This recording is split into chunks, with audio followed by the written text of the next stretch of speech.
Back in Bombay. So finally अपन आए हैं थाईलैंड से रिटर्न अपने मुल्क पर, आई मीन इंडिया आ गए हैं। तो इंडिया आकर भाई थोड़ा अच्छा लग रहा है। आई मीन थोड़ी गाड़ी ना 10 दिन से खड़ी थी और थोड़ी गाड़ी गर्म करना जरूरी है। तो ये मॉर्निंग के 7:30 हो रहे और मैं 7:30 को निकल के आपके लिए व्लॉग शूट कर रहा हूँ। हर एक बंदे का सपना होता है कि जाके एक बार थाईलैंड घूम के आना है, क्योंकि थाईलैंड कंट्री वैसी हैपनिंग कंट्री है, फुल पार्टी शाड़ी करने का, फुल धमाल करने का। बट इस बार मैं गया था ना, वो मैं सेकंड टाइम गया था। एंड मैं लास्ट टाइम जब भी गया था तभी घूमने के लिए गया था, तो लास्ट टाइम मेरा जेब खाली हुआ था। इस बार पूरा खर्चा कंपनी ने किया था, तो मैं इतना घूम नहीं पाया ऑनेस्टली। ये बार ना बहुत ज्यादा काम किया मैंने वहां पे जाके, क्योंकि वहां पे शूट करने गया था मैं, तो इसलिए मैं ज्यादा घूम नहीं पाया। कम से कम बजट में आप थाईलैंड ट्रैवल कर सकते हो। अब मैं 2 बार जाके आया हूँ, तो मुझे ऑलमोस्ट आइडिया आ गया है कि आप किस में पैसे बचा सकते हो और किस में नहीं।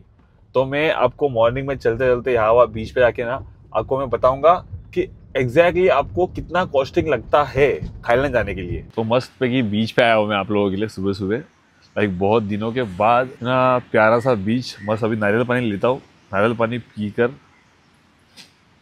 थैंक यू भैया।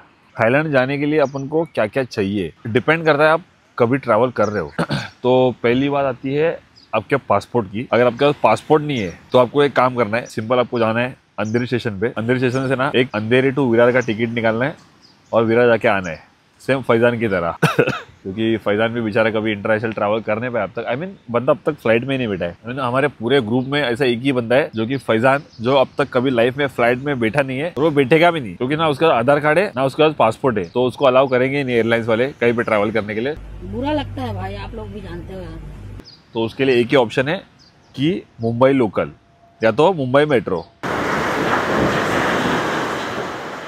आई मीन काफी दोस्त है जो लोग बोलते हैं कि भाई कितना खर्चा आया, कितना खर्चा आया, कितना खर्चा आया। काफी लोगों ने पूछा है, मतलब जब भी बाहर जाता है ना कोई भी इंटरनेशनली, तो हर कोई इंसान उस आदमी को क्वेश्चन करता है भाई कितना खर्चा आया, कितना खर्चा आता है। तो भाई डिपेंड्स आपको कितना पैसा उड़ाना है वहां पे जाके, पहली बात तो ये है। बट स्टिल आपको वहां पे जाके कंट्री देखनी है एकदम कट टू कट कॉस्ट में, कम कॉस्ट में। पासपोर्ट की वैलिडिटी रहनी चाहिए मिनिमम 6 मंथ्स की। अगर 6 मंथ्स के नीचे अगर पासपोर्ट की वैलिडिटी होती है तो आप कोई भी कंट्री में इंटरनेशनल अलाउ नहीं होते ट्रैवल करने के लिए। आपको एयरपोर्ट से ही घर पे भगाया जाएगा। थाईलैंड की वीजा की अगर बात आती है तो वीजा ऑन अराइवल प्रोवाइड करती है थाईलैंड कंट्री। आप यहाँ से जाकर जब थाईलैंड में आप उतरते हो, वहां पे आपका एयरपोर्ट पे आपको वीजा स्टैम्प लगता है एयरपोर्ट इस पे, पासपोर्ट पे। तो डिपेंड्स। अभी मेरा तो अभी जब मैं गया था तभी 2 मंथ्स का वीजा उन्होंने फ्री दिया था, अभी वीजा फ्री चल रहा था। तो 1 जन के बाद में भी 5,000 6,000 हो सकता है, क्योंकि जब भी लास्ट टाइम मैं ट्रैवल किया था थाईलैंड तब मेरे से उन्होंने 4,500 वीजा के चार्ज किए थे फॉर 15 डेज। अभी मैं भी 5-6,000 पकड़ लो, 6,000 पकड़ लो। तीसरी चीज आती है अपना एयर फेयर, फ्लाइट का टिकट। फ्लाइट का टिकट भी डिपेंड करता है आप कौन से महीने में ट्रैवल कर रहे हो। आप अगर जैन में दिसंबर में ट्रैवल कर रहे हो तो बहुत ज्यादा एक्सपेंसिव होता है। जैसे अब मैं दिसंबर में ट्रैवल किया था, मुझे तो कंपनी ने टिकट भेजी थी, इसलिए मुझे कोई टेंशन नहीं था। जाते टाइम मेरा टिकट था 22,000 एंड आते टाइम जब मैं जैन में आया तो मेरी टिकट थी 26,000। बहुत ही ज्यादा एक्सपेंसिव टिकट था। मोस्टली आपको रफली समझो टिकट मिलेगा 12 से 13,000 में आपको टिकट मिल जाएगा वन वे। रिटर्न आपको 25,000 में, अगर आप ऑफ सीजन जाते हो तो आपको 25,000 में रिटर्न टिकट मिल जाएगा आराम से। आप जाओ स्काई स्कैनर पे सर्च करो, वहां पे एकदम चीपेस्ट टिकट देखो, आपको 25,000 में रिटर्न टिकट मिल जाएगी। चौथी बात आती है होटल बुकिंग्स की। तो आपको होटल बुकिंग वहाँ पे एयरपोर्ट पे दिखाना एकदम कंपलसरी है। अगर आपके पास होटल बुकिंग भी नहीं होगी तो भी आप वो कंट्री में ट्रैवल नहीं कर सकते, क्योंकि जब आप इमिग्रेशन के लिए जाते हो एयरपोर्ट पे तब वो लोग होटल बुकिंग्स का डिटेल आपको मांगते हैं। तो आपको जब भी एयरपोर्ट पे आते हो आप, तो आपको फ्लाइट टिकट भी रिटर्न ही निकालनी पड़ेगी, क्योंकि वो लोग रिटर्न टिकट ही चेक करते हैं। आपकी फ्लाइट टिकट वहाँ पे रिटर्न दिखाना बहुत कंपलसरी है। बट कई कई केसेस में क्या होता है, आपका जाने का डेट है फिक्स होता है बट आने का डेट फिक्स नहीं होता है। तो उसके लिए क्या करते हैं लोग ये करते हैं कि जाने का टिकट निकालते हैं एंड आने का टिकट ना फेक टिकट निकालते हैं, जो कि कुछ 300 या 400 रुपये में बनती है। तो आप यहाँ से जैसे ट्रैवल करोगे, थाईलैंड उतरोगे, तो आपकी वो जो फेक टिकट होती है 300-400 रुपये वाली, वो ऑटोमेटिक कैंसिल हो जाती है। तो आप एयरपोर्ट पे वो टिकट दिखा सकते हो। होटल बुकिंग आपको दिखानी पड़ेगी वहाँ पे। होटल बुकिंग भी कोई फेक बनाता है।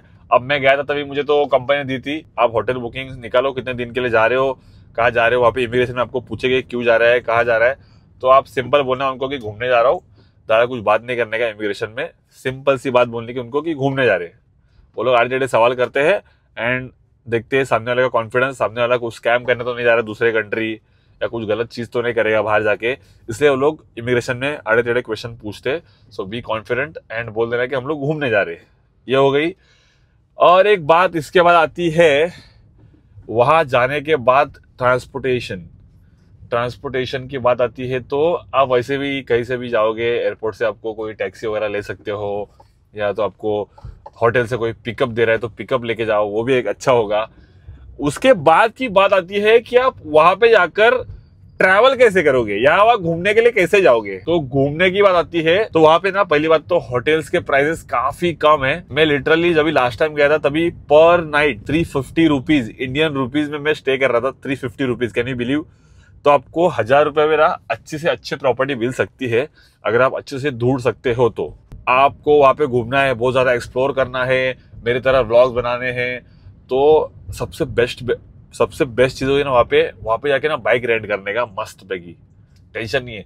यहाँ से इंडिया से आप इंटरनेशनल परमिट निकालो आरटीओ से जाकर, और इंटरनेशनल परमिट लेके जाओ मस्त 15-20 दिन के लिए। वहां पे जाके बाइक रेंट करो, 250-300 बात की बाइक रेंट होती है। आई मीन इंडिया के 550 रुपीज। आप वहां पे पर डे, इंडिया के 550 रुपीज पर डे आप बाइक रेंट कर सकते हो और आराम से घूम सकते हो। पेट्रोल डालो, घूमो, एवरेज भी अच्छा मिलता है क्योंकि रोड वगैरह सब अच्छे है वहां पे। इतना कंपेयर टू इंडिया बहुत कम ट्रैफिक है, तो आप आराम से अच्छे से घूम सकते हो। डस्ट नहीं है, मिट्टी नहीं है। बस दोपहर में धूप बहुत ज्यादा होती है, तो धूप से बचने के लिए भाई सनस्क्रीन थोप के जाना, बहुत भर भर के, वरना भाई 4-5 दिन में काले कलूटे हो जाओगे मेरे तरह। मॉर्निंग में अभी जब उठोगे तो आपको लगेगा ब्रेकफास्ट। अगर आप अच्छा होटल लेते हो तो आपको मे बी ब्रेकफास्ट इंक्लूडेड होगा। ब्रेकफास्ट में वहां पे खाने जाओगे तो 150 बाद में आपको अच्छा ब्रेकफास्ट मिल जाएगा। आई मीन 300 रुपए में, 350 रुपए में अच्छा ब्रेकफास्ट आप कर सकते हो। लंच की बात हो जाए तो लंच की अगर आपको नॉनवेज थाली खानी है वहाँ पे, इंडियन रेस्टोरेंट में थोड़ा बहुत महंगा है, या तो आप ब्रेकफास्ट के लिए वहाँ पे 7-Eleven करके एक स्टोर होता है। हर एक गली में 10 स्टोर होते हैं 7-Eleven के। Ready burger, then chicken sausages, बहुत सारे वैरायटीज है यहाँ पे। वहाँ से आप कुछ भी मतलब 100 बात के अंदर ही आप ब्रेकफास्ट कर सकते हो अगर आपको कॉस्ट बचानी है। दूसरी बात होगी लंच की बात हो गई तो आप वहाँ पे अगर वेज थाली खाने जाते हो तो एक 200-250 बात में आपको वेज थाली मिलेगी। आप आराम से पेट भर के खाना खा सकते हो 200-250 बात में। Then same goes to dinner. तो एक मोटा मोटा आपको पकड़ा ना, दिन में खाने का खर्चा रफली एक 800 बात तो पकड़ लो, 800 बात खाने का खर्चा। पासपोर्ट हो गया, वीजा हो गया, 4500, समझो 5000 पकड़ो वीजा का, 5000 फ्लाइट टिकट पकड़ो, 25,000, 25 के रिटर्न, समझो 7 डेज का ट्रिप है तो होटल का अपन 7000 पकड़ते हैं। ब्रेकफास्ट लंच डिनर 800 बात, थोड़ा ऊपर नीचे एक्स्ट्रा पकड़ा मैंने। 800 बात बोले तो 8 दूने 16, 17, एक 1700 रुपया दिन का, एक 1700 रुपया पकड़ते। आप कहीं पे गए, कुछ खाया, कुछ बियर पी लिए, कुछ मॉकटेल्स पी लिए, कुछ ड्रिंक पी लिए, तो वैसा पकड़ के मैंने कुछ एक दिन का 800 बात पकड़ लिए। ट्रैवलिंग का आपका 300 बात बाइक का पकड़ा है मैंने, 300 बात का per day, I mean $700 per day का बाइक का रेंट करोगे तो ऐसा कुछ कॉस्टिंग है। तो ये कॉस्टिंग मैं आप लोगों को कैलकुलेट करके बताता हूँ। तो ये टोटल मोटा 53,900 800 खर्चा हो रहा है। उसके अलावा अगर आप शॉपिंग करते हो, उसका मैं पकड़ा नहीं कुछ, ये नॉर्मली मैंने खर्चा बताया कि इतना खर्चा हो सकता है 53,800। तो इतने खर्चे में आप बोलते हैं ना थाईलैंड में जा सकते हो, नॉर्मल खाना खाना, घूमना आपका बाइक से। अगर आप अय्याशी करना है, क्लब में जाना है, पार्टी करना है, उसके अलग कॉस्टिंग होगी। आप शॉपिंग कर रहे हो, उसकी अलग कॉस्टिंग होगी।